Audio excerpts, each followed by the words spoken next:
Muy buenas noches, bienvenidos, bienvenidas a este nuevo encuentro del programa Formarnos. Este es el 8º encuentro, hemos hecho todo un recorrido a lo largo de temáticas de lo más diversas. Hoy nos toca comunicación popular, alternativa y comunitaria, pero antes de empezar quería comentarles que bueno, Nerio hoy no pudo estar, por eso me ha pedido que venga a presentar al profesor. Pero que les comentara un minutito en qué va a consistir la clase próxima, que es el encuentro de cierre y que tiene como fin hacer una pequeña presentación acá desde las autoridades de la UNLA, transmitir un video en el que viene trabajando hace ya varias semanas Nico y que resume estos 5 años del formarnos de alguna manera. Y luego pasar a talleres en los que les vamos a pedir que nos hagan una devolución sin demasiados parámetros, sin demasiados requisitos previos, sino una reflexión en torno a cómo han vivido este formarnos, qué cosas cambiarían acerca del mismo, cuáles les han gustado más, cuáles les han gustado menos, de modo que nos sirva como insumo para pensar el próximo formarnos universitario ya en el 2020. Finalmente, reiterar la invitación para aquellos sedes que puedan, que estén en condiciones de viajar el día 18, que no es el jueves que viene, sino el otro, para el encuentro que vamos a tener acá en la universidad, también de evaluación, de cierre y también para fortalecer los lazos que venimos trabajando de manera virtual y telefónica a lo largo de estos últimos meses en una jornada de trabajo intensa. Así que, bueno, reiterar esa invitación, reiterar mis agradecimientos por haber llegado a este punto, que no es poca cosa en este tiempo. Y bueno, y ahora sí ya avanzamos con la clase. Para esta clase de cultura tenemos a un profesor de la Universidad Nacional de Lanús que nos acompaña hace varios años en este módulo, en el programa Formarnos. Es Fernando Buenabad Domínguez, quien nació en Ciudad de México, es director de cine, egresado de la Universidad de Nueva York, es licenciado en Ciencias de la Comunicación, máster en Filosofía Política y doctor en Filosofía. Es miembro del Consejo Consultivo de Telesur y de la Red de Intelectuales y Artistas en Defensa de la Humanidad. Ha publicado más de 17 libros en México, Venezuela, España, Argentina, y también ha escrito y dirigido 19 trabajos audiovisuales y cinematográficos en México, Houston, Nueva York y en Argentina. Actualmente es director del Centro Universitario para la Información y la Comunicación John McBride y el Instituto de Cultura y Comunicación, ambos de la Universidad Nacional de Lanús. Fernando, muchísimas gracias por venir. Te recibimos con un aplauso. Gracias.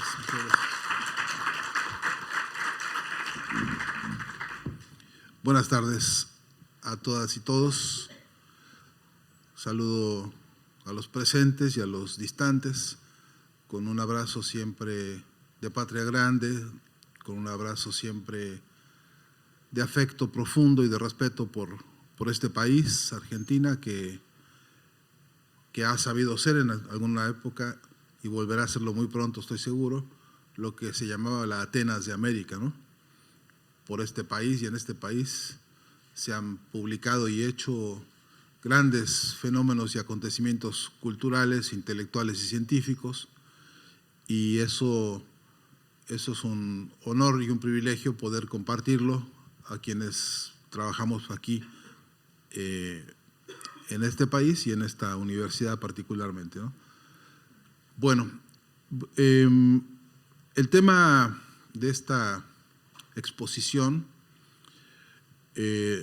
reviste una complejidad que por supuesto no vamos a poder abordar en su totalidad, pero trataré de ser lo más explícito y sintético para poder fijar algunas ideas que creo que son útiles para orientarnos y comprender lo que hoy por hoy es sin duda uno de los problemas más sensibles para la humanidad en todo el planeta.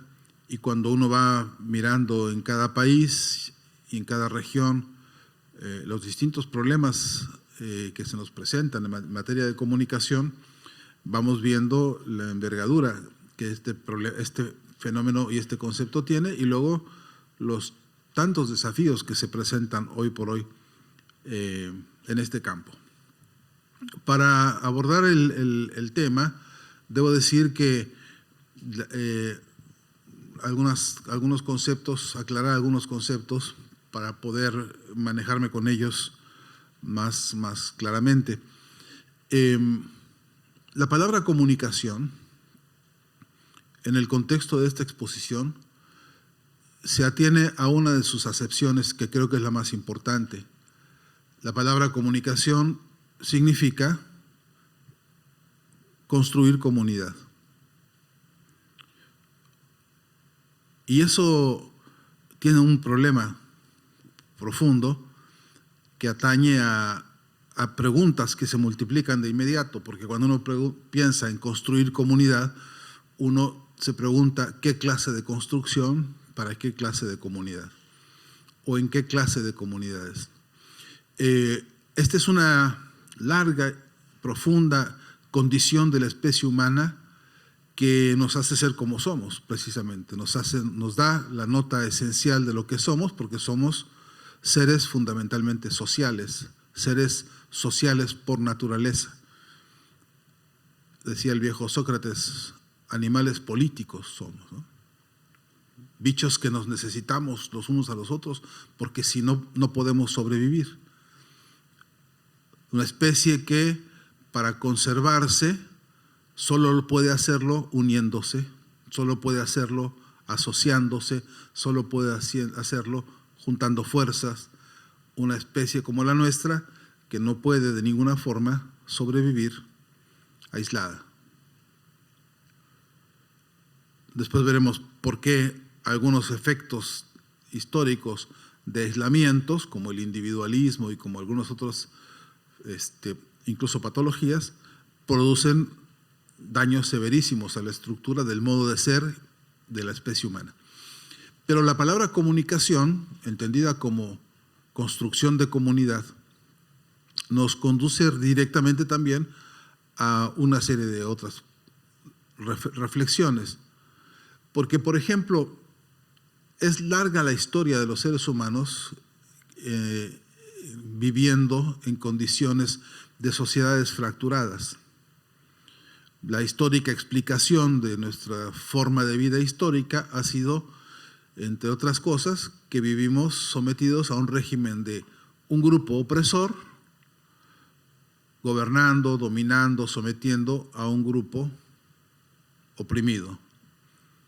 Que esta relación entre opresor y oprimidos es muchas gracias, es una relación de mucha tensión, de choques, de permanente disputa, de permanente lucha, y que en ese proceso de lucha entre opresores y oprimidos se van creando las condiciones distintas a partir de las cuales las distintas sociedades avanzan o retroceden, dan vuelta, giran y van desarrollando propiamente dicho la trayectoria de su desarrollo. Una trayectoria que nunca es una línea recta, tersa, suave y permanentemente en avance, como pensarían algunos darwinistas, ¿no? Sino que más bien es una línea que, dicen algunos, es una línea errática, más como una espiral que a veces vuelve, da saltos para atrás, para adelante, y va describiendo las condiciones concretas de ese desarrollo, repito, no como quien sube una escalera con peldaños consecutivos y previsibles, sino como desafíos permanentes que se van resolviendo unas veces mejor y otras peor, según un conjunto complicado de características.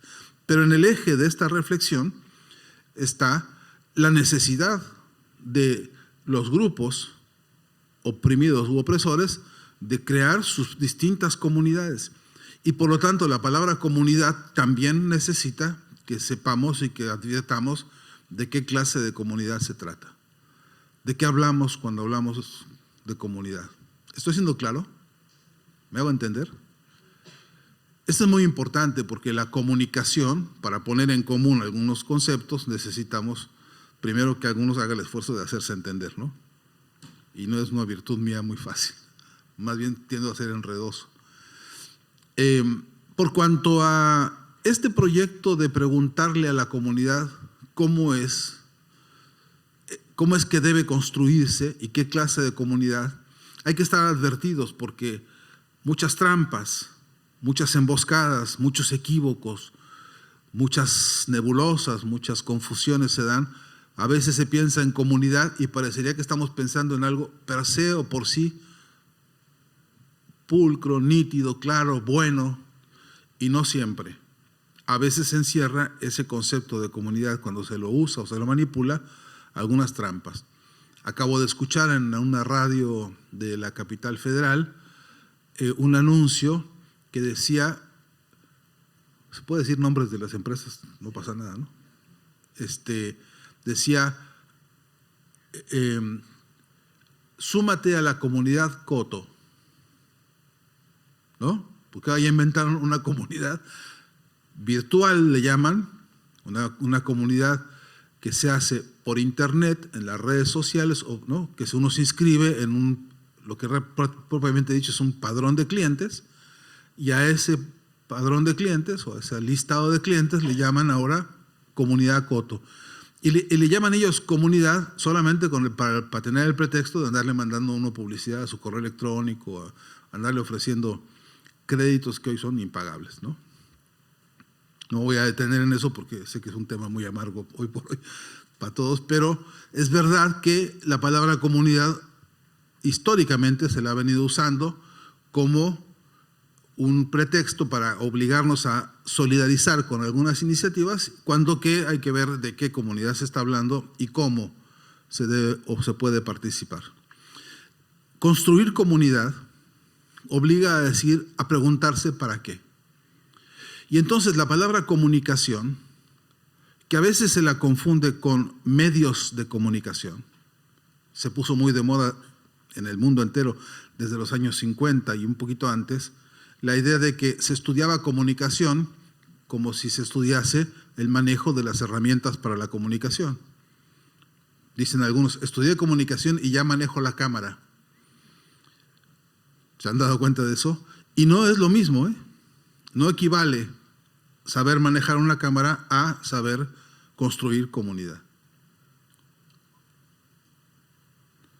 No es lo mismo tener un micrófono, hablar frente a un micrófono, suponer que uno habla inteligiblemente en un micrófono, que uno puede incluso hablar de manera simpática, amena, duradera y entretenida, y que eso significa comunicación.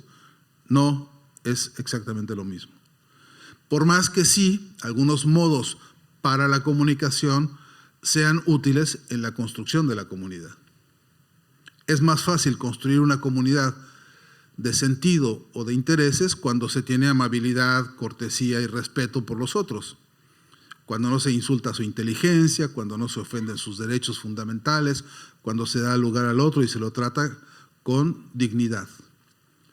Es más fácil convocar a un trabajo común, en comunidad, cuando se tienen condiciones afables. Es más difícil, aunque no es imposible, es más difícil cuando se maltrata a las personas, cuando se las insulta, cuando se las somete, cuando se las tortura, y aún así hay casos de patología en la que algunos grupos construyen comunidades de dependencia patológica frente a un convocante que no es justamente el que más lo respeta.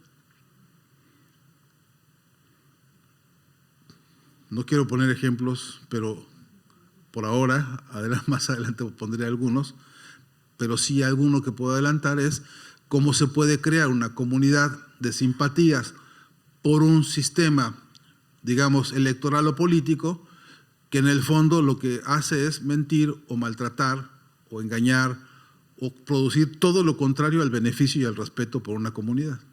Y sin embargo, ha ocurrido en algunos países que no voy a decir nombres, ¿no?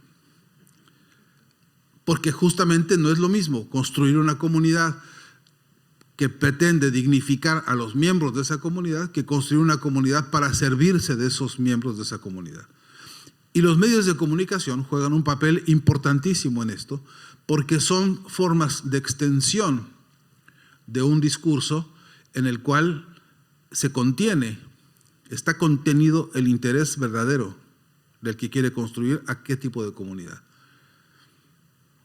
Porque, por ejemplo, yo puedo ser muy simpático ante el micrófono, puedo decir que tengo el mejor micrófono, es decir, el mejor medio de comunicación posible en el mercado, me lo compré y tengo quizá una magnífica cámara y entonces tengo una magnífica computadora y este mensaje puede estar llegando al mundo entero para decir algo cuyo objetivo no sea justamente el beneficio de ese conjunto de interlocutores o de espectadores o público, como se le llama. Medio fea la palabra público, ¿no? Como reduce al otro a puro espectador. Pero bueno, en todo caso, podría estar produciendo un muy simpático mensaje para convencer a otros de que, por ejemplo, adquieran créditos bancarios al 150% de intereses, donde el interés fundamental es enriquecer a un sector con muy simpáticos medios de comunicación a costa de someter a un conjunto grande en una comunidad de deudores. En el caso hipotético de que yo esté siendo claro, en el supuesto de que yo esté siendo claro con lo que estoy diciendo ahora, quiero dejar sentado que cuando hablamos de comunicación comunitaria, alternativa, popular, estaríamos hablando de una comunicación en este contexto que piensa necesariamente en el beneficio, en la dignificación, en la seguridad económica, educativa, de salud, etcétera, de una población que en conjunto acuerda caminar en un sentido comunitario y quiere construir una comunidad de beneficios para todos. Y que esto que acabo de decir, este fenómeno de una comunidad que se ocupa, cuyo principal interés es la comunidad misma, es uno de los más raros casos que tenemos en la historia de la humanidad. No siempre ocurre, no siempre se da que cuando se habla de comunicación comunitaria estemos hablando de una comunicación en una comunidad que está pensando en primer lugar en el beneficio de la comunidad toda, no de un sector, de todos. Y eso quiere decir una cantidad larga de condiciones, no solamente de oportunidades para todos, sino de igualdad de condiciones para todos. La comunicación comunitaria necesita, porque es un debate profundo, porque es una exigencia de nuestro tiempo, mucha claridad en la definición de sus conceptos, porque se nos ha engañado, decía Simón Bolívar, ¿no? Querido viejo Bolívar, decía, por el engaño nos han derrotado más que por la fuerza. Fuerte, ¿no? Duro suena. Pero así de duro y de fuerte ayuda a sacudirse y pensar y decir, oye, veamos, con cuánta facilidad uno piensa, es necesario el desarrollo de medios de comunicación comunitarios. Sí, ¿para qué comunidad? ¿Con qué medios y con qué intereses? Hay que preguntárselo, porque es un debate importantísimo de nuestro tiempo. Podríamos, de la mano de Simón Bolívar, decir nosotros, por el engaño nos han derrotado más que por la fuerza. Podríamos decir, por los medios de comunicación nos han derrotado más que por la fuerza, también. Porque los medios de comunicación, eso que entendemos como medios de comunicación, se volvieron hoy máquinas de mentiras, máquinas de engaño. Dicen algunos, máquinas de guerra ideológica. Maquinaria para vendernos principalmente publicidad, principalmente, iba a decir política, pero la pobre palabra de política, ¿no? Es algo más digno la palabra política y mucho más importante que el rosquerío ese que hay a veces, ¿no? Rosquerío se dice. El chisme de ciertas cúpulas contra otras tantas y parece que nos interesa más la intimidad de quién se dijo qué, quién insultó a quién se acostó con quién, y que parecería que eso es política, cuando que la política es esa otra cosa que decíamos al principio, condición de ser de la humanidad. Es algo mucho más valioso, más amplio, más rico, más digno que cierto, digamos, plataforma de chismes. También hay comunidades de personas que se asocian a esto de consumir mentiras. Hoy es un fenómeno global llamado fake news. Hoy es un fenómeno global esto de consumir mentiras a sabiendas y conformarnos con que la mentira nos gusta más que la verdad. Está ocurriendo. Está ocurriendo incluso que la mentira se produce a tal velocidad que va golpeando día tras día, minuto tras minuto, y que entonces en algún momento la verdad dejó de tener importancia. Se pierde, porque incluso como informarse bien es un trabajo, como informarse bien significa tomarse el tiempo, tomarse la ocupación de ir a ver si es cierto lo que dijo contrastarlo con otro, ver quién dijo más allá otra cosa que más o menos permita saber que las verdades no son absolutas y que hay siempre formas de cuestionar las verdades, y que en todo caso, al no poder hacer eso con tal cantidad de información a tal velocidad, empezamos a sobrevivir en una especie como de tsunami de mentiras permanentes. Es un fenómeno,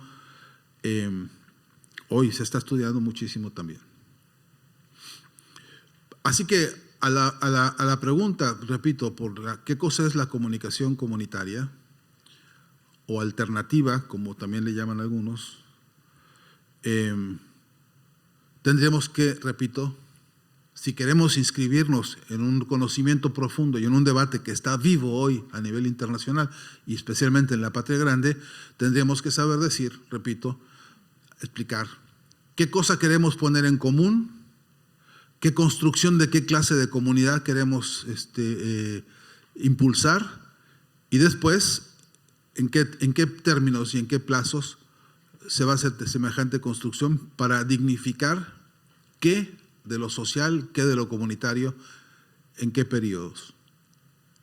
Esto que acabo de decir hoy se está volviendo poco a poco un protocolo de exigencia para los proyectos de comunicación comunitaria nuevos. Se está convirtiendo de a poco en una exigencia metodológica a la que tienen que acudir aquellos que tienen ganas de iniciar un proyecto de comunicación comunitaria. Es decir, cumplir el requisito de las explicaciones básicas. Hace poco, por ejemplo, con unos compañeros de una radio comunitaria a las afueras de la ciudad de Rosario, un barrio que se llama Galvez, dije bien, Galvez, sí, el corredor industrial Rosario-San Lorenzo, una zona particularmente neurálgica para este país, porque por ahí entran y salen las toneladas y toneladas de soja que se van, y entran los camiones y entran los barcos, más de 9,000 barcos por el río Paraná, impresionante río, ¿no? Un río caudaloso, todo el mundo sabe de qué estoy hablando, me imagino, ¿no? Caudaloso río que al navegarlo en contra, los barcos chocan y desplazan el agua. Es un choque fuerte, ¿no? Hay que meterle motores a esa navegación remontando el río, y el agua se parte y va a golpear las orillas, donde justamente viven gente, mucha gente, pescadores, trabajadores que han ido a vivir en las riberas, en las orillas del río, y van perdiendo así filones, o se va desmoronando, ¿no? Han debido extraer arena del fondo del río para poder dar cabida a barcos con mayor calado cada vez más y penetrar ahí. Se dan, por ejemplo, fenómenos particulares en la zona, porque ahí se carga y se descarga la soja, ¿no? La soya, y se hace a cielo abierto, es decir, del barco, del tren, ¿cómo se llama? Que lo lleva hasta la orilla del río. Ahí se carga por unas mangueras, que no sé cómo se llaman, nunca supe el término técnico, y descargan sobre el barco a cielo abierto, y entonces este movimiento del grano al caer suelta una cascarilla, pasa con el trigo y pasa con la soja, que se deposita en el río, y por supuesto esa cascarilla es un manjar para los peces del Paraná. Y todo estaría muy bonito si no fuera porque la cantidad de glifosato con que se ha fumigado está produciendo efectos gravísimos sobre los pececitos y no pececitos, bogas y dorados, algunos de ellos deliciosos, doy fe. Y también perros, gatos y personas que viven en la zona están teniendo estragos severísimos de cáncer. Reportan los compañeros, amigos de las veterinarias de la zona, la cantidad de fármacos que se han tenido que intensificar en la venta para cáncer de gatos y de perros en la zona. Sin mencionar, pues, a las personas, ¿no?, que viven en la... Ahí, en esa zona, se abrió este proyecto de radio comunitaria, una estrategia de comunicación comunitaria. Peguajó se llama, la radio, bueno, Puriajó, perdón, Puriajó. Y se lanzó el proyecto, fascinante proyecto, de vocación absolutamente desde las bases. Todo el trabajo que se hizo para encontrar un local donde poner la construcción de los muros, las paredes, etcétera, del lugar, todo trabajo hecho por la comunidad que se esforzó enormemente para construir el edificio, una casita donde se aloja la radio, con su cabina muy bien hecha, en fin, un esfuerzo cuidadoso. Consiguieron su antena, consiguieron su permiso, consiguieron todo lo que era necesario y se lanzaron al aire. Lo sé porque me hicieron el favor de invitarme como padrino de la inauguración de la radio, cosa que no sé ni por qué, pero me invitaron, y que sigo agradeciéndoles hoy. Y cuando ya se inauguró, nos sentamos a hacer un taller de trabajo comunicacional para la comunidad. Y una de las preguntas fuertes, les estoy contando esto porque me dieron la autorización ellos para contarlo, no crean que ustedes que estoy yo aquí de infidente, ¿no?, contando chismes. Uno de los temas centrales de la reunión de la radio fue si estaba bien o estaba mal poner cumbias en la programación de la radio. Vean ustedes qué interesante el tema, ¿eh? Más allá de si nos gusta o no la cumbia, porque ahí también surgió la pregunta, pues, de cuál cumbia estamos hablando, porque hay una variedad tan grande de cumbias, desde la cumbia cimarrona allá en la profunda Colombia nuestra, querida hermana Colombia, tan dolida y tan maltratada, hasta la cumbia villera, que son géneros y subgéneros que han ido surgiendo a lo largo de los años. La pregunta era, ¿de cuál cumbia están hablando? Entonces ahí empezamos por saber que no sabíamos tanto de las cumbias como debíamos haber sabido para poder elegir, ¿no? Entonces ahí ya hicimos un plan para entrar en contacto con amigos en todos lados, en Venezuela, en Colombia, etcétera, y en México, para traer cumbias, muchas cumbias. Si querían escuchar cumbias, pues hubiera diversidad, ¿no? Condición importante de la comprensión de la cultura es que es un asunto de diversidad. En primer lugar, cultura es diversidad. Lo que une a la cultura es la gran diversidad.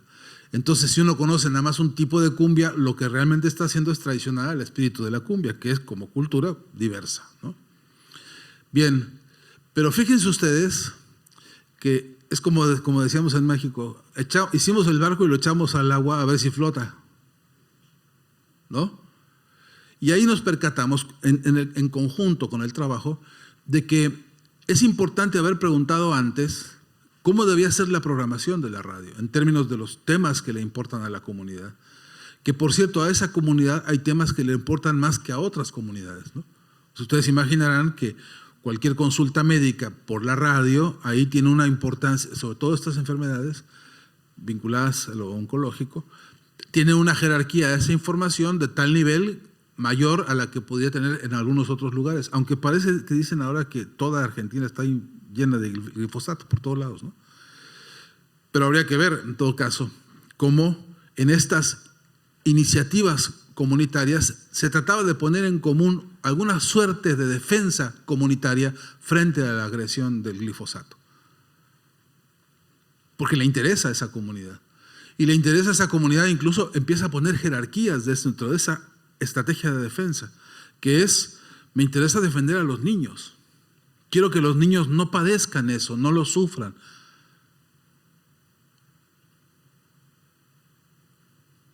esa comunidad está construyendo en común una búsqueda para una solución. Y necesita la comunicación. ¿Por qué? Porque no es un problema individual, es un problema que hace a un conjunto grande de los que viven en la zona habitada de ese barrio y en las periféricas hasta donde llega. Ahora llega más lejos porque también se transmite por internet.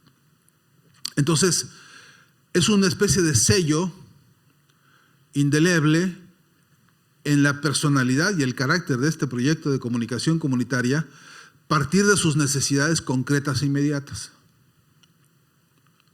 Es un dato importante. Les pido que si tienen un lápiz y una pluma por ahí, anoten que para la construcción de un proyecto de comunicación comunitaria es fundamental el conocimiento de las necesidades propias de esa comunidad, que es crucial saberlas, conocerlas, sentirlas y vivirlas. Vean ustedes por qué. De este sentir, de este vivir la realidad de la comunidad y sus problemas, alguien dijo: hay una canción que me gustaría poner en el programa porque habla de tal cosa, de la preocupación de la mamá por el niño, ¿no?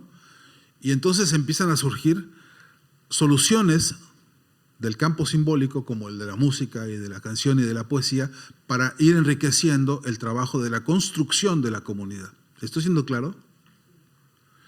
Ese conocimiento de las necesidades de la comunidad, del conjunto, es una de las fuentes más oro molido para construir un proyecto de comunicación comunitaria. Oro molido. Pero la otra fuente, todavía más rica, y quiero contárselos porque está ahí y está en el 99.99% de los proyectos de comunicación comunitaria de la Patria Grande, y es como si fuera un caudal temático, un caudal de ideas, un caudal de motivaciones, de información y de contenidos, que es el reconocimiento de las luchas que se están librando desde la comunidad para resolver las necesidades de la comunidad.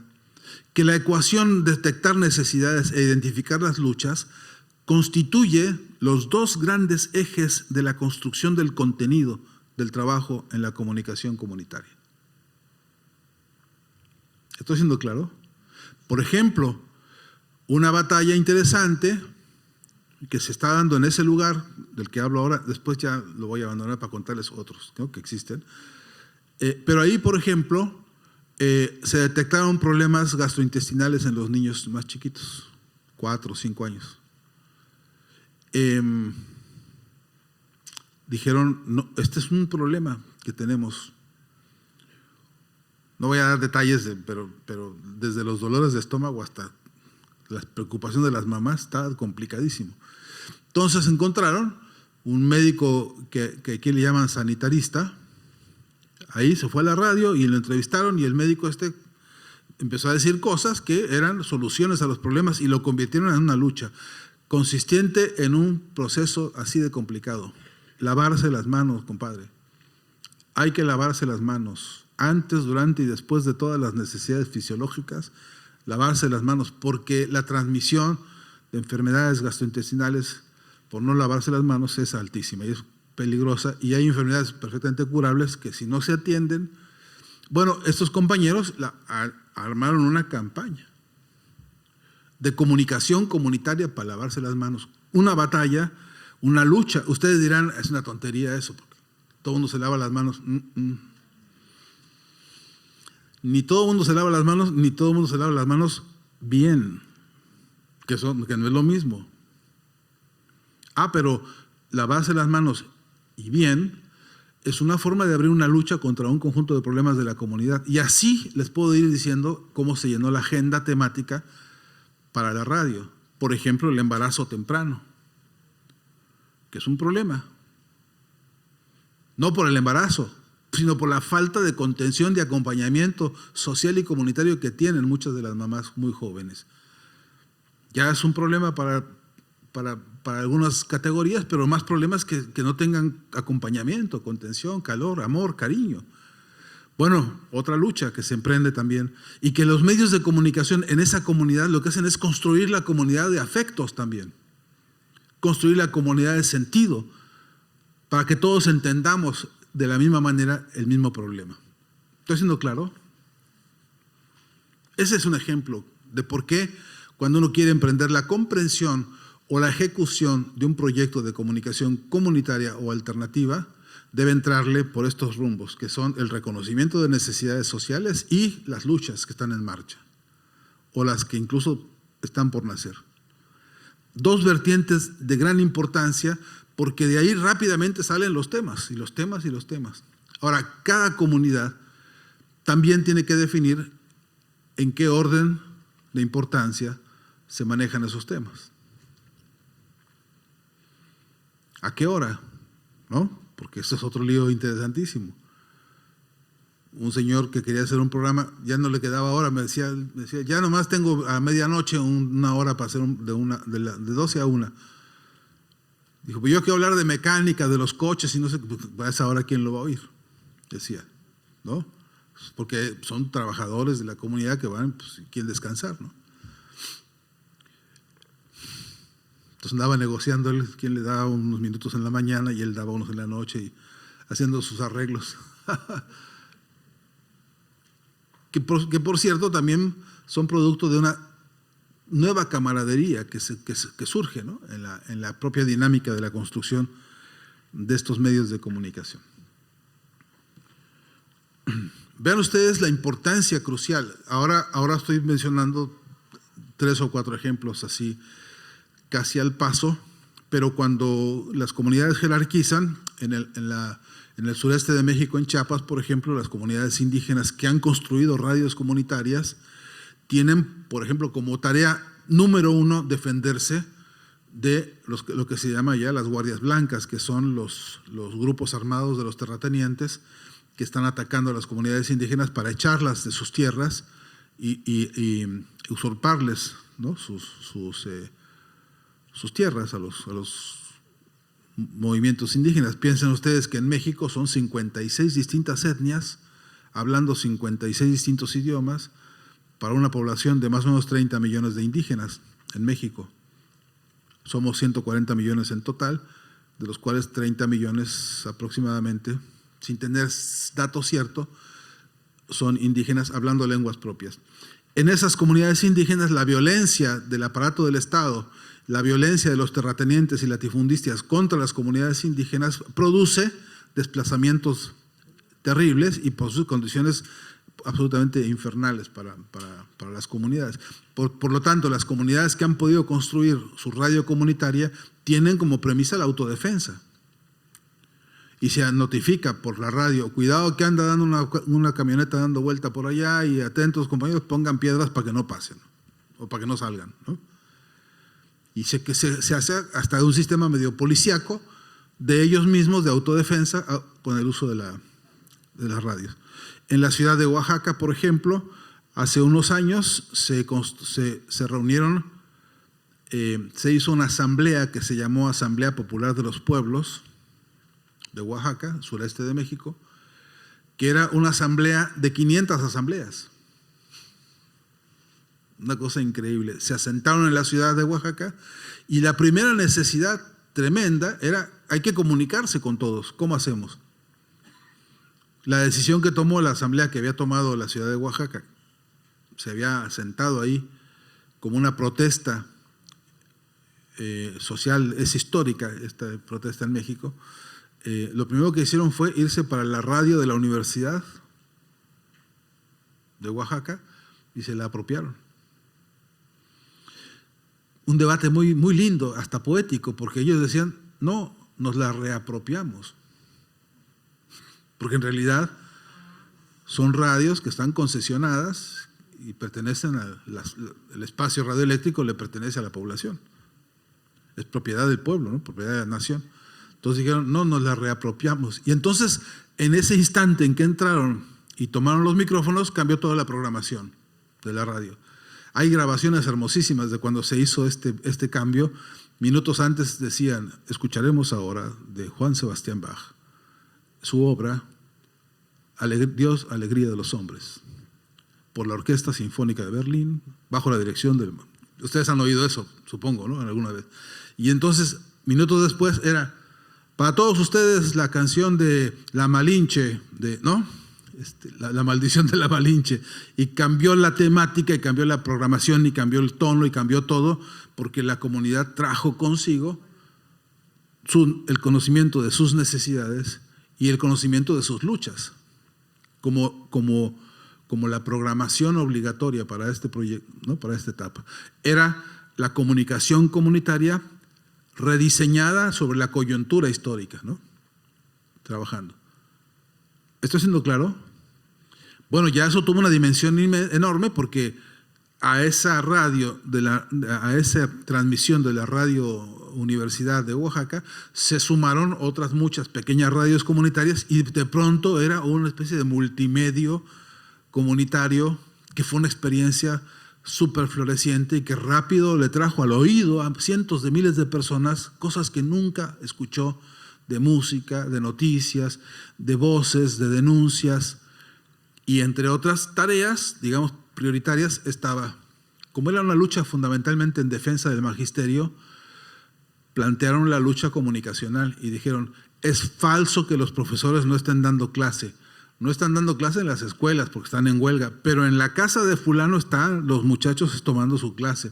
Y en la avenida tal que cortaron, ahí estaban sentaditos los niños, tenían ya su baño, su agua, sus refrescos, todo para estar cómodos con sus clases. No se suspendió la educación. Estaba la educación educando al pueblo también con las herramientas de lucha popular, ¿no? ¿Estoy siendo claro? Esas experiencias necesitaban herramientas de comunicación que pudieran ser comunitarias y comprensibles. Mientras tanto, decían en una serie de televisión hace mucho tiempo, mientras tanto en Ciudad Gótica, ¿no? Mientras tanto ellos desarrollaban en la base misma del movimiento popular, esta experiencia de comunicación comunitaria, los aparatos mediáticos dominantes emprendieron una campaña en contra de ellos, ¿no? Entonces decían: ¿qué se les ocurre que se pueda decir de los profesores? Se ha dicho cualquier cosa en todo el mundo, las mismas sandeces se repiten. Y decían que esos eran unos que querían romper el sistema y que eran unos esto y unos lo otro. Un ataque feroz, construyendo opinión pública, otra comunidad de sentido en contra de esta comunidad de sentido que estaban haciendo desde las bases. Es decir, el discurso del opresor contra el discurso del oprimido en una lucha comunicacional. La experiencia ha sido, eso que digo ahora ahí, podríamos repetirla en todo el continente, ¿eh? Podría decirles a esta hora, cuando ya se me está acabando el tiempo, en la Honduras nuestra, compañeros, hermanos queridos, en la Honduras nuestra, a esta hora, la experiencia de comunicación desde la base que ese pueblo está desarrollando, con radios, con megáfonos, con cartas, con correos, con gestos, con danzas y con cantos, y como se puede, construyendo el mensaje de hay que resistir Honduras contra la antidemocracia del presidente actual, contra la agresión norteamericana, contra las empresas transnacionales que llevan décadas y más décadas robándole a Honduras el producto de la riqueza de sus tierras. Son tierras absolutamente fértiles. Se te llega a caer una naranja cuando estás ahí y ahí te sale un árbol en media hora. Es una cosa impresionante de la fertilidad de esos lugares. A esta hora, compañeros queridos, en Belice, hermanos nuestros de la patria grande, acuérdense dónde está Belice y vean ustedes la dificultad, porque Belice es parte de ese conjunto de los 21 países del Caribe donde pasaron todos los imperios, todos. Ahí ahora se sigue hablando ahí inglés y francés como hablamos español nosotros, ¿no? O castellano, como lenguas de la colonia, de la colonización, ¿no? Ahí el proyecto descolonizador, el proyecto de la construcción de la nueva identidad de esos pueblos en el Caribe es una de las tareas importantísimas de la comunicación comunitaria. Y están tratando de plantear, por ejemplo, el que se visibilice a los verdaderos pueblos originarios de esas zonas, incluyendo si ahora se acepta como originarios a los pueblos esclavizados que fueron traídos a esa zona, ¿no? En el mundo, compañeros, en el mundo hay, dicen algunos especialistas, más o menos 6,000 medios de comunicación que son los medios dominantes. Más o menos son 6,000 entre grandes empresas de cine, entre grandes empresas editoriales, periódicos, radios, etcétera. Son las más poderosas del mundo, son aproximadamente 6,000. Todas están en manos de 6 personas.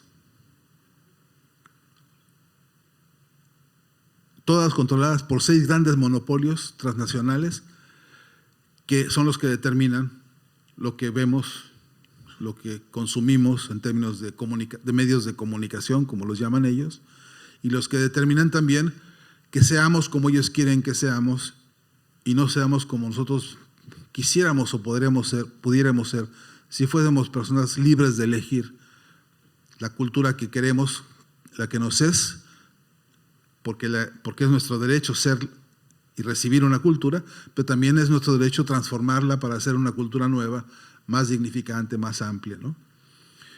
En ese sentido, la gran disputa transnacional se va convirtiendo poco a poco, no solamente en monopolios más amenazantes, porque ellos dominan la ubicuidad y la velocidad. Si a esta hora se le ocurriera a Donald Trump decir cualquiera de las sandeces que dice todos los días, en los próximos 3 minutos estará recorriendo el mundo la noticia y lo sabremos en la Patagonia casi en simultáneo como está ocurriendo en la Casa Blanca. Porque estos medios tienen un control aeroespacial, territorial y submarino de tal envergadura y de tal complejidad que por eso controlan la velocidad y la ubicuidad. Pero también manejan ahora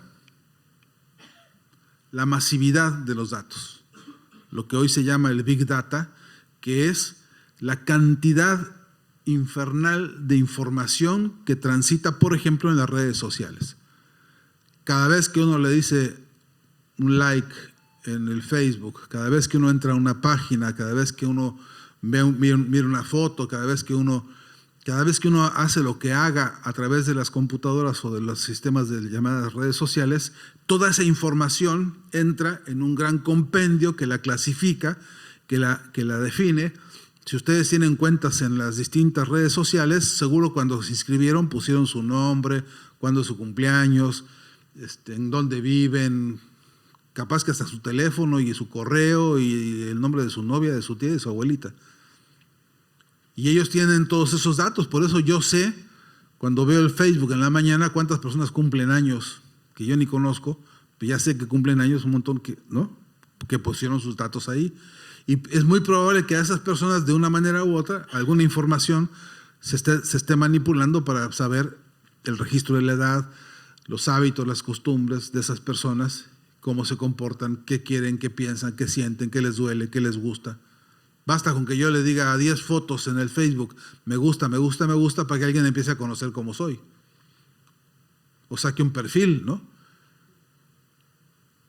Pero cuando esa información cae en manos de algunas de las empresas que fabrican candidatos a presidente, y entonces ellos saben más o menos que yo soy una persona trabajador, que tengo estas necesidades o estos problemas, entonces ellos tienen un discurso preparado que se va diversificando para distintos, lo que ellos llaman targets, objetivos, a los que disparan, apuntan y le venden la información del candidato. ¿Les parece que esto es una película de ciencia ficción? Pues desayúnense con que no. Decía mi amigo Walter Martínez, dice, está en pleno desarrollo el asunto. De tal manera es tan complejo el panorama internacional a propósito de la dominación mediática, que a veces uno cuando cuenta esto, como que se acaba paralizado, ¿no? Pues, ¿cuándo vamos a poder derrotar eso nosotros? ¿Cómo vamos a dar esa batalla? ¿Cómo vamos a poder algún día transformar eso? Y sin embargo, se puede. Y sin embargo, se mueve. Y sin embargo, está pasando. Para concluir, voy a dar un ejemplo sinóptico y concreto de cómo se pudo y cómo se está pudiendo. Es el caso de lo que está pasando en México ahora. Hasta hace 6 meses, un año, justamente un año, el 1 de julio del año pasado, el actual presidente Andrés Manuel López Obrador ganó las elecciones en México con el 57% de los votos. Nunca pasó en México eso. Nunca hubo tantos votos para un candidato, es una novedad. Ganó la presidencia además. Eso quiere decir, para un país con 140 millones de habitantes, los que fueron a votar, en México no es obligatorio votar, los que fueron a votar por López Obrador fueron por lo menos 30 millones de personas. Eso le da una legitimidad política enorme, porque además, junto con ganar la presidencia, ganó un montón de diputados que le dan mayoría en la Cámara de Diputados, ganó gobernadores, en fin, ha sido un mensaje político enorme del pueblo de México, rompiendo con lo anterior y avalando a López Obrador. Un hombre que venía militando desde hace más de 18 años en la batalla para la presidencia y que le habían hecho varias veces fraudes electorales, ¿no? El aparato mediático que se había venido desplegando contra López Obrador, de la empresa Televisa, de la empresa CNN, de la empresa TV Azteca, que son grandes monopolios mediáticos. El Grupo Clarín es un juego de niños comparado con esos monstruos. Con redes sociales, con búnkers contratados especialmente para atacar a López Obrador, sembrando todas las mentiras que a ustedes se les pueda ocurrir. Si aquí acusan a Cristina de que se robó el Producto Interno Bruto, ¿cuántos productos se robó, dicen? 3, 2 productos, ponle 4, ¿no? Total, para mentir. Bueno, se queda corto, pues, lo que le han dicho a López Obrador, de verdad que con una desmesura, porque no se les olvide a ustedes que tenemos como vecino, no, nada menos que un muchacho que, pues aún así, ganó el pueblo decidiendo poner a López Obrador como presidente de un país en el que hoy se está proponiendo lo que se llama la Cuarta Transformación de México, que es un proceso verdaderamente revolucionario comparado al México que teníamos hasta hace 6 meses, ¿no? Y se pudo, entre otras muchas cosas, porque se preparó un pueblo entero sin que nadie lo convenciera, sin que hubiera una campaña. Hubo una decisión de conciencia desde la base de negarle el paso al neoliberalismo y de cambiar las condiciones concretas del país, con un proyecto de comunicación comunitaria que surgió de las entrañas de esa lucha histórica, con el emblema de Zapata, con el emblema de Pancho Villa, con el emblema de la Revolución Mexicana, actualizada porque no terminó la revolución, está construyéndose todavía. Todavía están pendientes las banderas importantes del proceso revolucionario de México, están todavía por cumplirse, no tiene por qué darse por terminada. Pero lo que hay es una comunidad de intereses hoy por un proyecto de dignificación social y de transformación social que demuestra que se puede y se pudo. Pero hizo falta una fortaleza de unidad de la comunidad, de multiplicación y de votación abrumadora. El viejo partido PRI de México, que fue durante muchos años el gran controlador de todos los procesos políticos y electorales, quedó hecho añicos. Hoy no organizan ni una piñata. No pueden con su alma, ni el PAN, ni el PRI, ni ninguna otra fuerza política, porque se produjo una gran rebelión electoral en México muy importante. Y creo que eso demuestra que la vocación de la construcción de comunidad está viva en los pueblos. Que es falso que terminó el ciclo y que ya no va a haber más chance de nada. Eso es una mentira. Está vivo y abierto. Tenemos en el continente por lo menos 20 procesos populares en marcha. El de Brasil, el de Argentina, el de Bolivia, el de Venezuela. Es un continente que está movilizado. Nos está faltando trabajo de organización de la unidad para poder vivir en la próxima etapa, o sea, ojalá muy pronto, una experiencia de construcción de comunidad que también con las herramientas de comunicación produzca un gran cambio cultural en la patria grande. Y se necesita para eso recuperar fuerzas, recuperar el ánimo, tener clara la moral en alta. No se puede ir a la batalla con la moral perdida. En lo que más dinero gasta el capitalismo es en deprimirnos, en convencernos de la antipolítica, en convencernos de que somos inútiles, de que no se puede, de que no hay nada que hacer, que ya todo está perdido. Vean ustedes Netflix, todo lo que ahí se dice es antipolítica de cabo a rabo. Todo es para convencernos de que la política es pura corrupción, pura tranza, puro ratero, puro indecente, que hay que alejarse de la política y no meterse. Cuando es una condición de lo humano, cuando lo que hay que hacer es dignificar a la política como se debe, ¿no?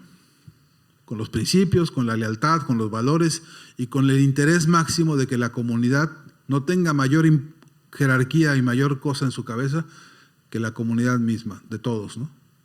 Los medios de comunicación comunitarias, ahí tienen grandes, importantes tareas que cumplir. Lo mejor está por venir. Muchas gracias.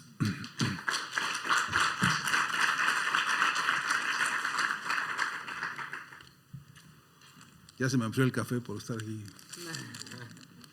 Tanto hablar. Sí.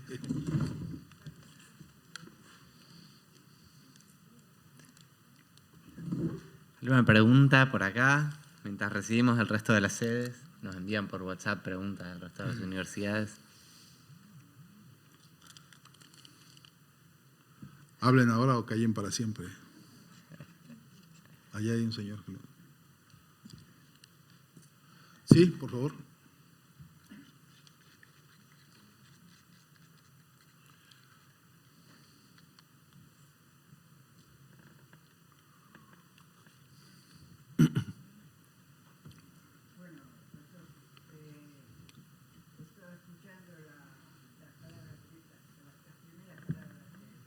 Los problemas de los niños gastrointestinales, que hoy casualmente, bueno, yo soy alumno de la Universidad Nacional de Avellaneda en Derecho y licenciatura en Enfermería. Bueno, he visto muchos de esos casos y hoy se ha implementado mucho el lavado de las manos. O sea que dentro de nuestra carrera, lo primero que aprendemos en nuestras universidades es los 3 lavados de manos, que sería el social, el quirúrgico y ¿cómo se llama? Y los alcoholes. Es una manera de empezar, creo que toda la comunidad a tomar conciencia, tanto los universitarios como los papás de familia o yo mismo, como siendo padre, de tomar conciencia de que los microbios siempre están volando y que debemos tener una cultura en formación de lavado de manos. Yo creo que debe ser así y estoy de acuerdo con usted, doctor. Sí, muchas gracias. Bueno, imagínese, perdón, sí. si con el lavado de manos ya se ve la importancia de esto, dígame lo que sería una gran campaña comunicacional comunitaria para erradicar la drogadicción, por ejemplo, o el alcoholismo, ¿no? En este continente la clase trabajadora pierde fortunas cada fin de semana presa del alcoholismo, ¿no? Tremendo. Entonces, imagínense, yo nunca he visto una sola campaña así, seria, continental, profunda, contra eso. Una comunidad, cuando se organiza, tendría que, así como con el lavado de las manos, encarar estos grandes temas, ¿no? Bueno, desde Avellaneda te preguntan, Fernando, que qué rol cumplen las organizaciones comunitarias como los clubes, los centros culturales, sociedades de fomento y tantas otras organizaciones libres del pueblo, como les decía Perón, que existen en Argentina. Sí, yo creo que, bueno, depende. Todo depende. Yo conozco algunas que cumplen una función simplemente extraordinaria. Por ejemplo, en la ciudad de Rosario, alguna vez vi a algunos compañeros que, asociados a un club de fútbol, ¿tengo que decir cuál? No. Organizan brigadas de apoyo a enfermos de los hospitales psiquiátricos, porque en algunos hospitales psiquiátricos las personas viven abandonadas a su suerte o a su mala suerte. Y entonces a veces los fríos, como los de estos días, son demoledores y no hay abrigo suficiente, etcétera. Entonces organizan a través de un club de barrio que viene de un equipo de fútbol organizan estas brigadas de reunir ropa, lo que se puede, para que estas personas tengan con qué cobijarse, por lo menos en épocas así de frío duro.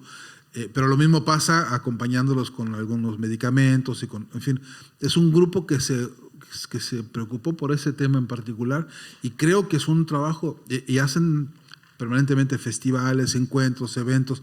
Yo vi una kermés, ¿no?, que hicieron, kermés, se conoce, ¿no? Para recaudar fondos y habilitar ahí una habitación que se habían roto los vidrios, en fin. Yo creo que es crucial, porque no hay fuente más fidedigna de la solidaridad que la solidaridad de las comunidades, ¿no? Porque entienden lo que otros no quieren entender, y porque además operan sin sospecha. ¿Qué comunidad va a andar operando con dobles intereses, ¿no?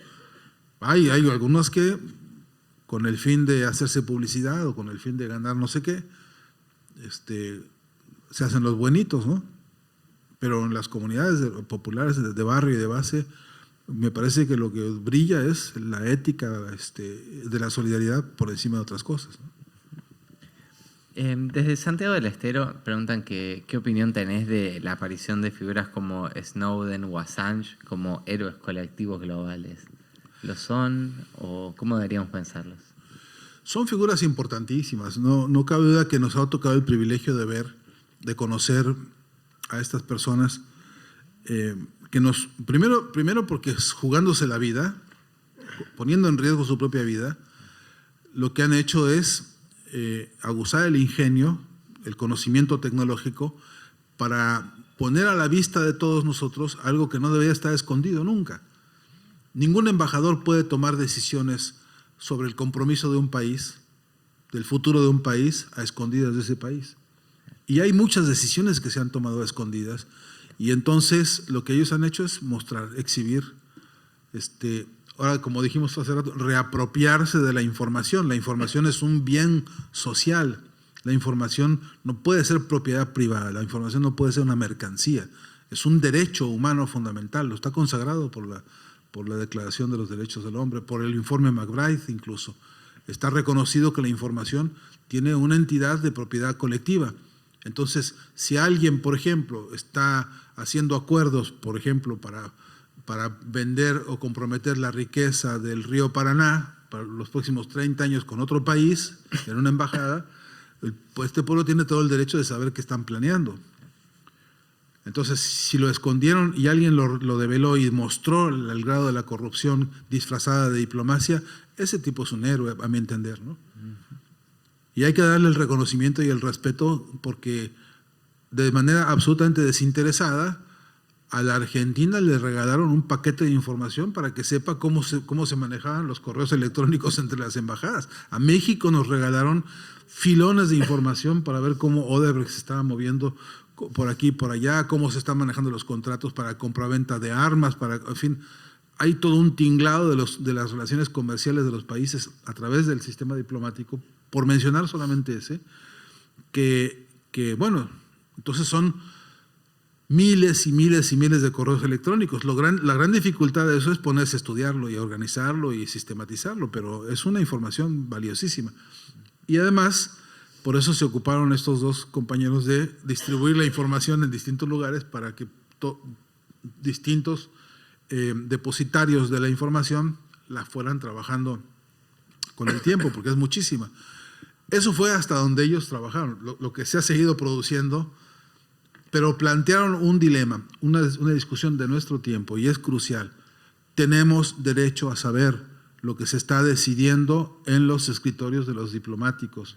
No puede ser objeto de secreto, salvo casos muy excepcionales en los que haya riesgo por seguridad nacional, pero que son muy pocos casos, por cierto. Por lo demás, la información debe conocerse. Los pueblos tienen absoluto derecho de saber, ¿no? En Villa María, un poco en tren de reflexionar críticamente sobre la última oleada de procesos nacionales y populares, preguntan si te parece acertada la decisión de, para contrarrestar el poder de un monopolio mediático, crear grupos empresarios de medios favorables a un gobierno nacional y popular. si lo consideras como una estrategia necesaria a la vez que se desarrollan alternativas comunitarias, si es... Sí. El problema es que no sé, yo no cae, a ver, capaz que se puede crear una equivocación. Si se llaman empresas de medios, a mí la palabra empresa como que no me acaba de gustar, pero no tengo objeción de que se llamen como quieran. Podía llamarse colectivo, podía llamarse cooperativa, podía llamarse como se llamase, que el problema no es ese, el problema es la ética con la que se rige la conducta de esos medios. Porque ahí está la clave. Yo conozco medios gubernamentales que se comportan absolutamente corruptos. Y no por ser gubernamentales son santos. El problema está en el rigor de la ética de la comunicación. Y creo que ese es otro de los grandes bastiones para discutir. Cuando una comunidad maneja la información abierta y la maneja ante los ojos de todos, y todos participan y todos saben, ahí se está construyendo, quieras o no, el camino correcto de la ética comunitaria. Entonces, si un medio, por las razones que fuese, se llama empresa tal y tiene el rigor de respetar las necesidades de la comunidad y los intereses y las luchas de la comunidad como primer orden de su agenda, y esa es la ética que está consensuada y que todo el mundo puede participar, yo no le veo ningún problema. Y la otra cosa que habría que decir es que en Argentina, por ejemplo, con la ley llamada Ley de Medios, se propuso un proyecto grande a nivel nacional para construir una nueva industria audiovisual que tenía avisos de crecer. Lamentablemente la han hecho desaparecer, pero ahí había distintas formas de organización de pequeñas empresas, de pequeñas cooperativas, etcétera. Que el gran dilema de esto era en la construcción de la agenda y de la ética en la semántica para poder tener con toda precisión el control de esos proyectos, pero en manos de las comunidades y de los usuarios. Que ese es otro tema a desarrollar después. ¿Cómo se hace el ejercicio del control para que sepamos que se está cumpliendo con los objetivos, que se puede profundizar, que se puede mejorar, que se puede ampliar sobre la base de una ética rigurosa, ¿no? Claro. En línea con esto que planteabas de la ley de medios, en La Rioja surge la inquietud viste, en Argentina asume Macri y se desarticuló completamente el proyecto de democratización de los medios de comunicación, que era vulgarmente conocido como ley de medios. Preguntan si conoces alguna experiencia en América Latina o en alguna otra región en la que haya podido lograrse esta democratización de los medios de manera efectiva. Bueno, primero no se desarticuló, la asesinaron. Claro. Digo, para decirle como por su nombre, ¿no? Porque por un decreto de necesidad de urgencia se anuló un proceso de consulta de las bases. Aquí participó para esta ley. Hay que rendirle homenaje y honor al método con que se construyó ese proyecto de ley de medios, con sus limitaciones y sus problemas, pero es un ejemplo mundial de cómo se tiene que construir, ¿no?, un proyecto.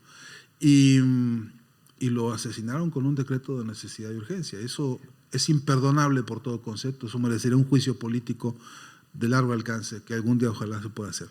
Pero en todo caso, sí, hay en las condiciones actuales, nada puede ser juzgado fuera de su tiempo ni fuera de su contexto. En las condiciones actuales, claro que hay ejemplos exitosísimos. Por ejemplo, en Venezuela. Te puedo decir el ejemplo del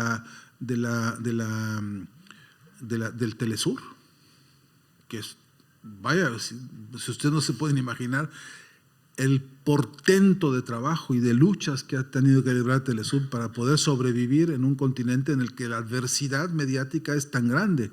Para tener un medio local es difícil, imagínate para tener un medio internacional, que se atreva a decir lo que Telesur ha dicho.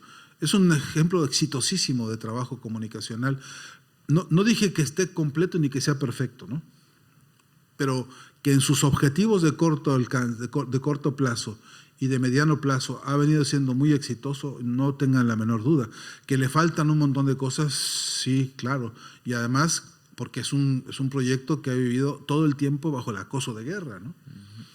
El caso de Vive TV, por ejemplo, un canal de televisión comunitario de Venezuela, en el que toda la experiencia de comunicación que se desarrolló en ese canal fue decidido por las bases mismas de las comunidades que participaban dentro del canal, y salió una televisión tan rara, tan diferente, que entonces ya no sabíamos ni cómo verla, porque no se parecía a nada. Me acuerdo debates que hubo muy fuertes, porque, por ejemplo, había una preocupación de unos compañeros de cómo se organiza un consejo comunal, por ejemplo, lo vi en tiempo real, cómo se preguntaban, cómo fueron a consultar a otro, abrieron la ley, leyeron ahí.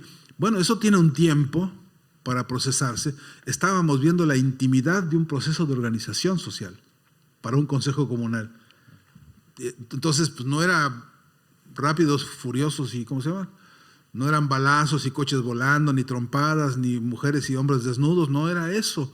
Era difícil para los ojos mismos de la persona acostumbrada a ver en los medios otro tipo de lenguaje, con otra estética, con otros ritmos, acostumbrarse a ver ahora esto distinto, porque toma su tiempo construir la información correcta. No es lo mismo que comprarla ya hecha de un noticiero, ¿no? Yo vi noticieros ahí donde estaban puestas sobre la mesa computadoras y diarios, y ahí se estaba construyendo la información, y los compañeros discutían, no, ese periódico, cuidado, porque es la Deutsche Welle, mentirosos y sátrapas, pero acá dicen esto de la tecnología, que acá apareció, y entonces con ese ejercicio, pero toma su tiempo, no es la noticia ya masticada, digerida, ¿no?, en 30 segundos para pasar a otra cosa, que generalmente es tapar una cosa con la otra, ¿no? Y luego viene el fútbol y tapa todo, ¿no? Entonces, sí puedo decirte que la experiencia de la Asamblea Popular de Oaxaca, exitosísimo proceso, lamentablemente ahogado por la represión policial después. Entonces, sí que hay, claro que hay. Y tenemos todavía nosotros, acá en la Universidad de Lanús, estamos trabajando, remando contra todas las adversidades, pero tratando de crear una historia de las grandes luchas comunicacionales de América Latina, porque, miren, desde el mismísimo día que Hernán Cortés apresó a Cuauhtémoc, empezó la resistencia comunicacional de nuestros pueblos. De ese momento al presente, la lista de luchas y batallas comunicacionales es inmensa. El día que podamos poner todo compilado y editado, vamos a ver de qué tamaño ha sido la lucha en este continente. Así que ojalá pronto tengamos noticias, pero sí hay casos exitosísimos, ¿no? Sí, también parte de su eficacia es que no los conozcamos, ¿no? Así es. Hay dos preguntas en torno a la cuestión de Internet y de las redes sociales.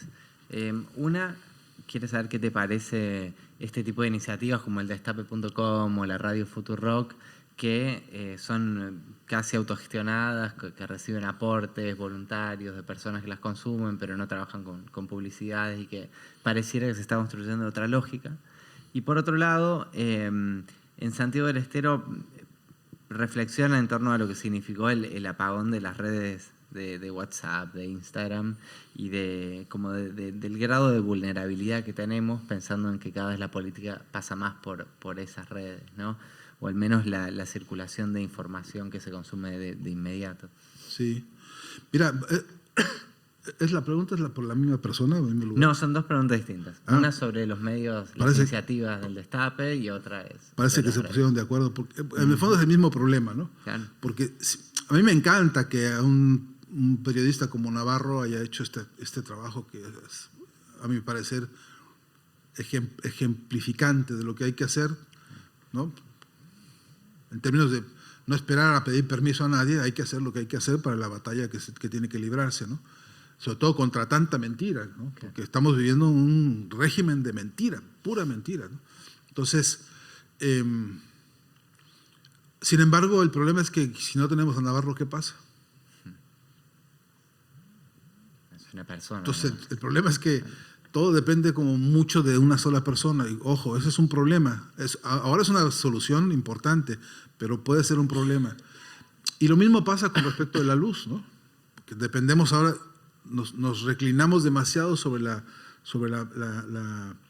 el uso de las herramientas que dependen de la corriente eléctrica, y entonces el día que nos cortan la luz, es lo primero que hacen en las guerras. Te cortan la luz, se acabó. Entonces, qué bueno que ocurren esas cosas, porque entonces, como en Venezuela, ¿no? Les cortaron la luz más de una semana, estuvieron en un apagón brutal, inducido directamente desde Estados Unidos. ¿Y sabes qué pasó en los edificios? Que los vecinos que hacía años no se veían, pues ahora se encontraban en la tardecita, y alguien sacó la guitarra, y alguien sacó ahí tomando el cafecito, un café buenísimo, en Venezuela hay café y chocolates deliciosos, y alguien sacó una pelota y resulta que volvieron a jugar, ¿no? Y hubo un reencuentro comunitario porque no había luz. Entonces, ojo que todavía todos somos dueños de un medio de comunicación portentoso que estamos desperdiciando, que es la palabra.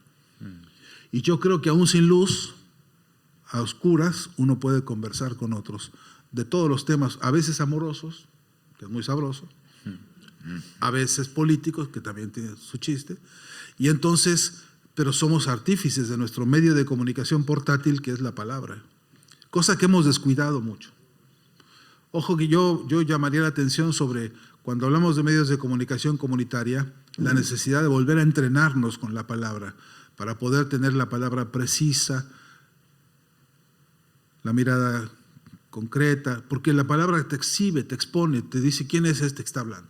Bueno, porque hablo con un acento, porque hablo con un vocabulario, porque hablo con un contenido, porque tengo que mirar a los ojos de los demás, y a veces la mentirota se nota mucho más fácil cuando se hace cara a cara, como se dice.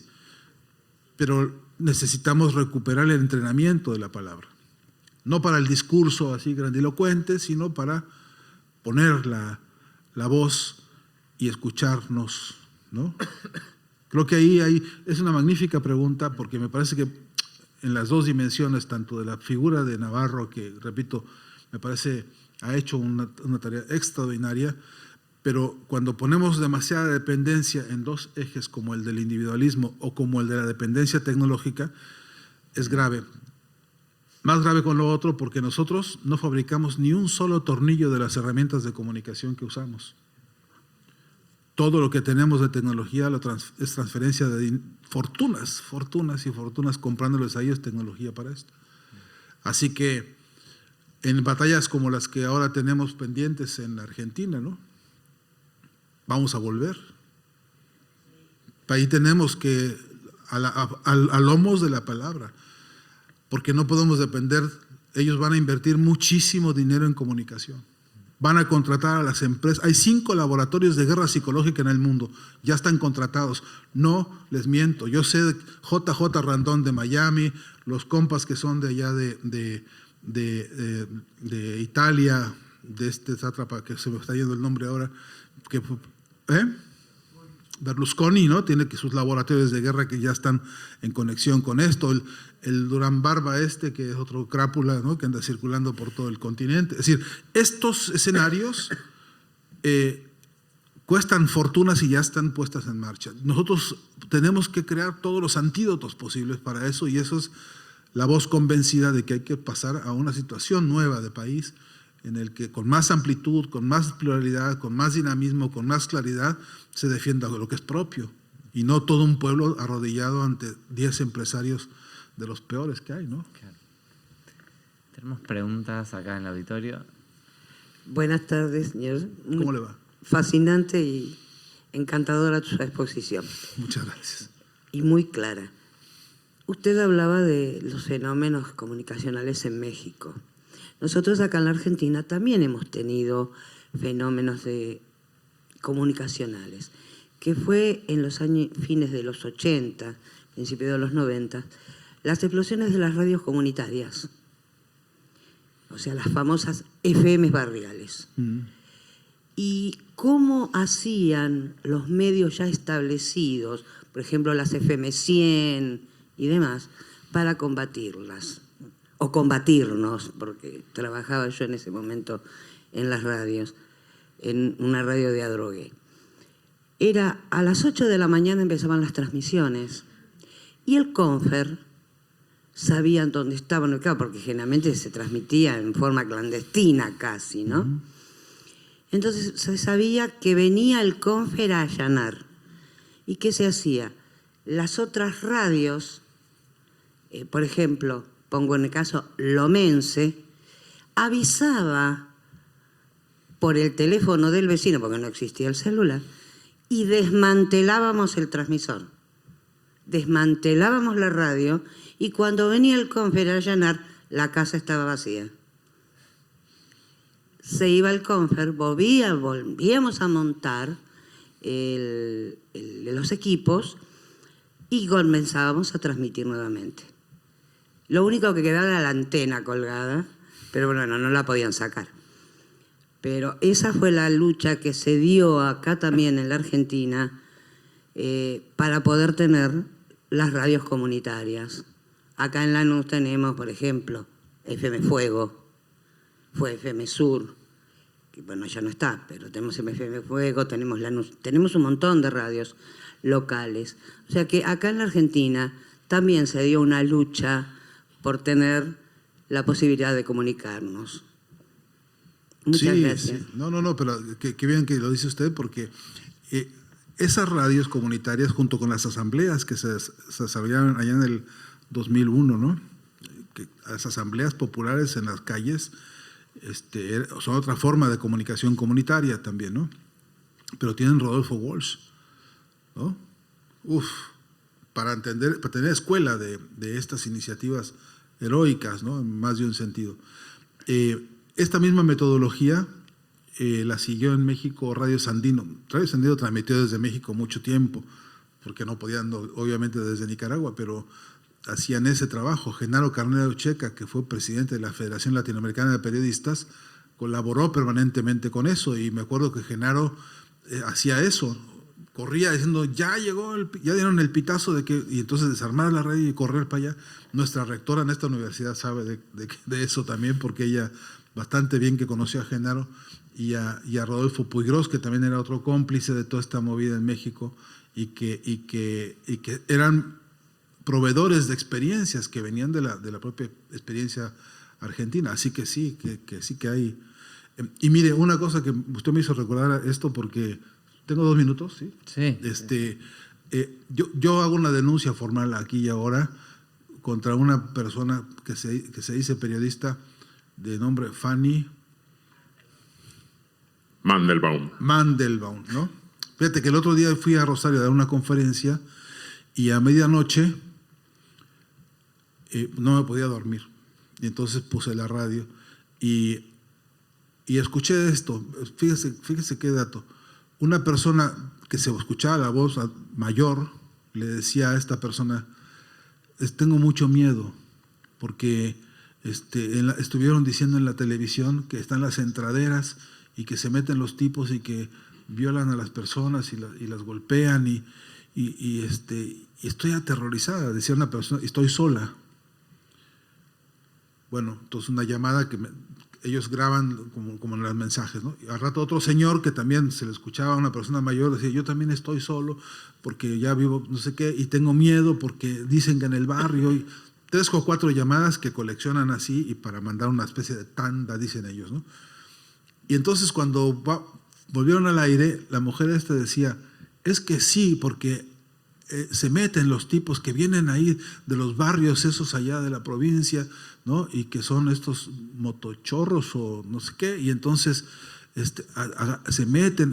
Es decir, en lugar de ofrecer un consuelo, una orientación, una paz, una serénese, si algo les asusta, llame, anuncie, toque la puerta.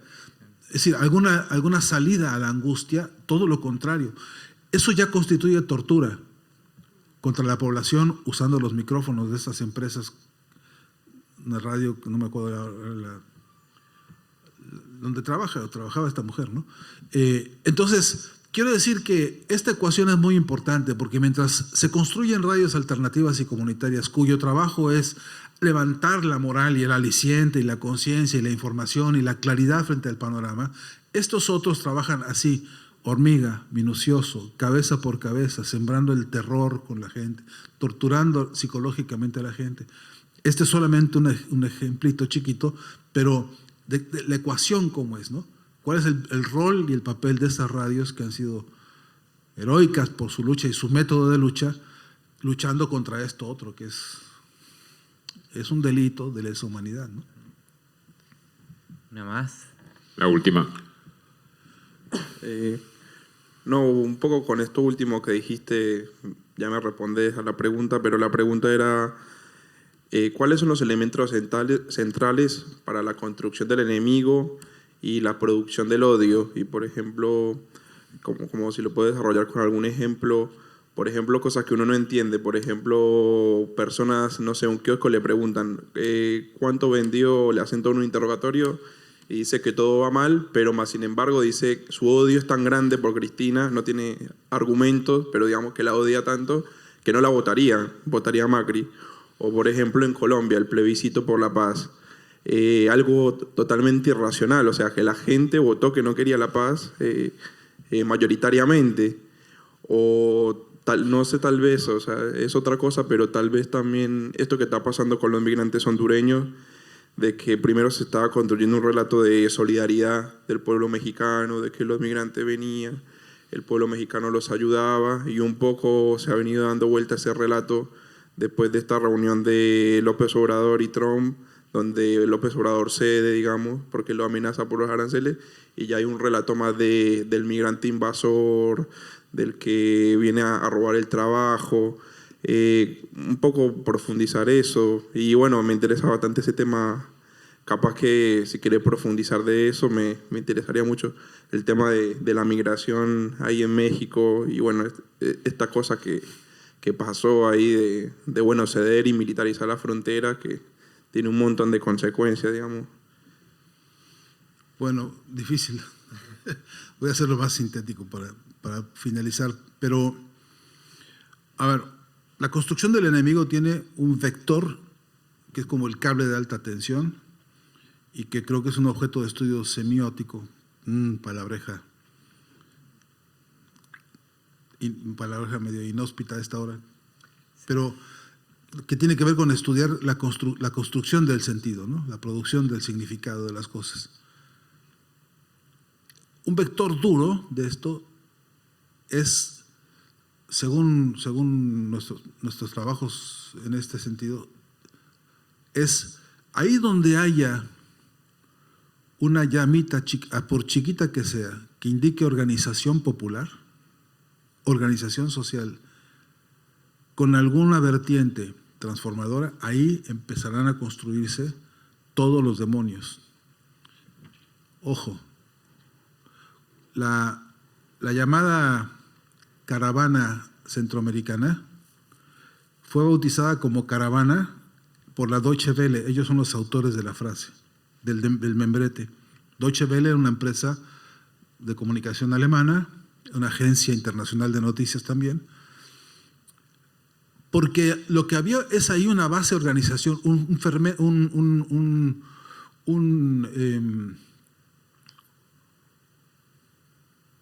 fermento organizativo. Empezaron los compañeros desde Honduras a pensar que las condiciones tan adversas de vida en Honduras, más la persecución policíaca y militar, más todas las agresiones permanentes de esa clase y de esos medios, no dejaban espacio más que la retirada e irse, organizadamente irse para otro lado a crear, bueno, buscar la vida y salir de ese agobio, pero también organizadamente, porque la forma de cruzar ese camino no es la misma yendo solo que yendo organizados.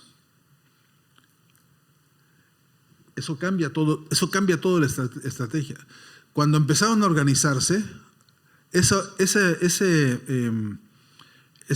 iniciativa de organización inmediatamente atrajo a cientos de personas de los países vecinos que dijeron, si nos organizamos podemos tener otras condiciones para desplazarnos incluso, para defendernos de las agresiones, de los robos, de las violaciones, etcétera, y también para comer, para poder tener, digamos, apoyo entre todos.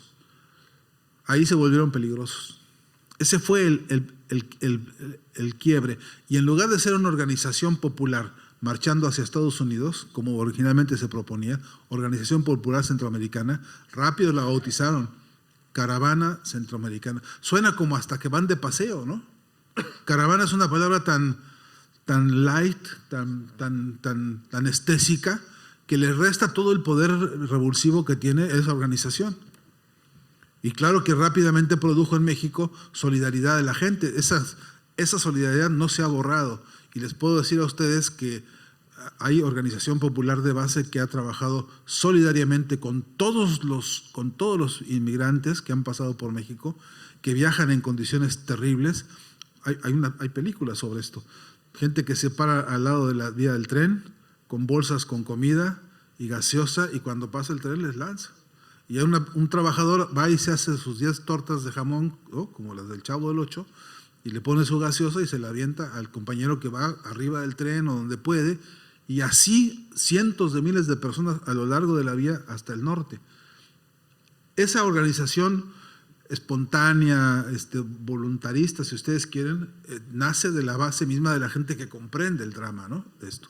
Pero junto con eso hay organizaciones populares médicas, hay también mujeres, muchas mujeres ahí tejiendo chales, etcétera, para que se abriguen las personas.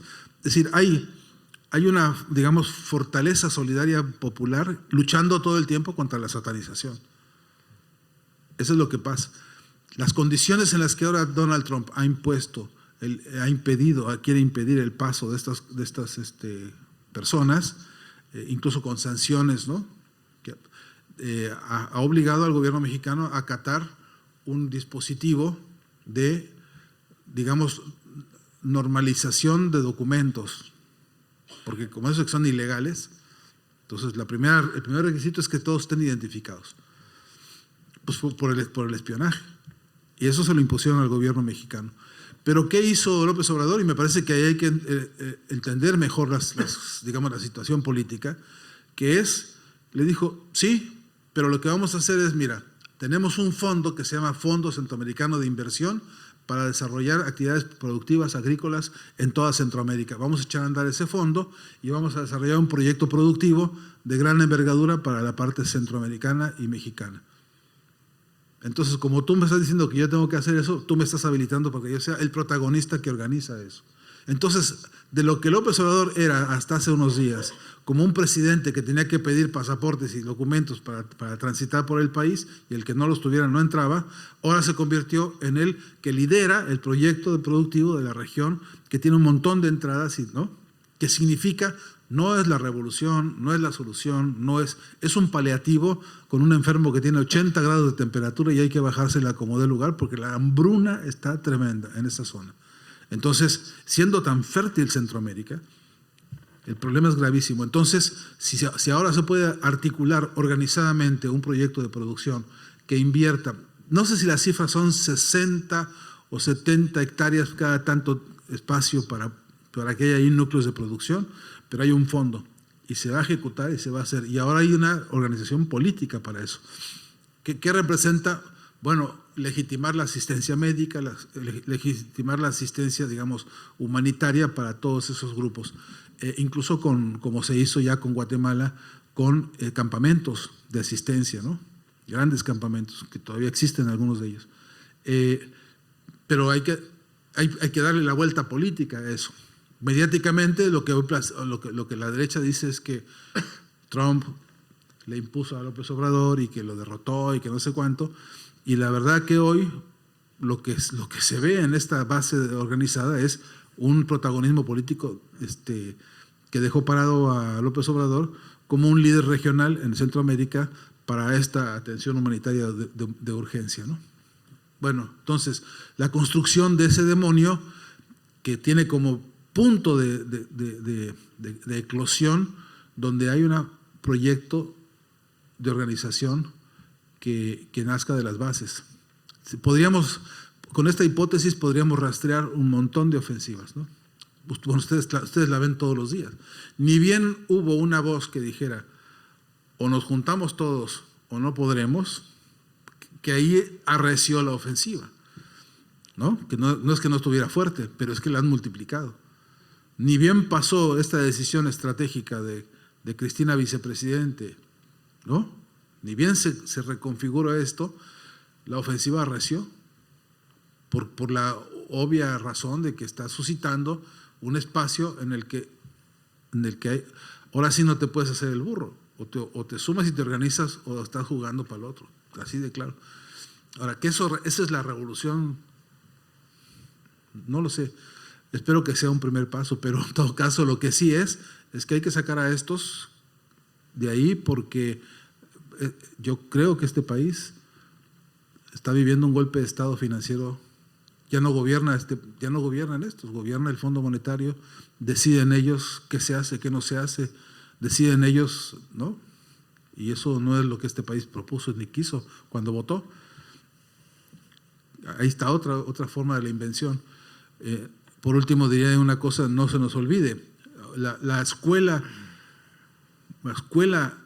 hoy por hoy de la construcción de enemigos para tomarlo como pretexto y destruir países, nació el día 19 de septiembre del año 91, con las Torres Gemelas.